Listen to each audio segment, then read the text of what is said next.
আসসালামু আলাইকুম। সবাই কেমন আছেন? আশা করি আল্লাহর রহমতে সবাই ভালো আছেন। তো আজকে সকালে কি খাবো? গরম গরম ভাত রান্না করলাম, সাথে আছে কুমড়ার পাতা দিয়ে চপ ভাজি করব।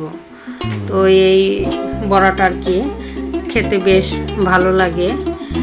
তো গরম ভাতের সাথে অন্যরকম একটা টেস্ট, সাথে পাতা পাতা আর কি চপ খেতে বেশ মজা লাগে। তো তার জন্য কষ্ট করে ভাজি করে নিলাম। গরম ভাতের সাথে গরম গরম ভাত দিয়ে খাবো, বেশ ভালো লাগে। তো সাথে একটা ডিমও ভাজি করে নিলাম। তো ডিম ভাজি আর চপ ভাজি বেশ তো ভালো লাগে। এই কুমড়ার পাতা অসাধারণ, মানে এর আগে খাই নাই আর কি, প্রথম খাওয়া হলো, বেশ ভালো লাগলো আর কি। গরম গরম ভাতের সাথে ডিম ভাজি আর কুমড়ার পাতা চপ ভাজি এটা দিয়ে খেয়ে নিলাম।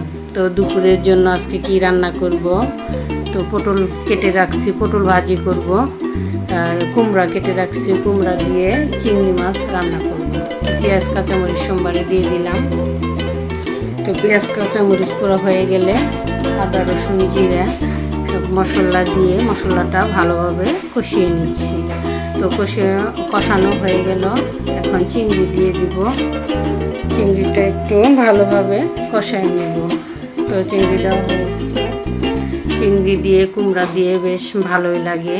আমরা প্রায় সময় আর কি এটা খাই, বেশ ভালোই তো লাগে। তো চিংড়ি কষানো হয়ে গেছে, কুমড়াটা দিয়ে দিলাম।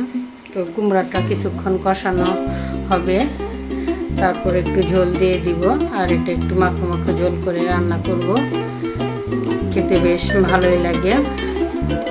তো ঝোল দিয়ে দিলাম। এখন গরম মশলা দিয়ে আর কি রান্নাটা হয়ে গেছে, গরম মশলা দেওয়া হয়েছে, লবণ দেখে নিলাম, রান্নাটা হয়ে গেছে।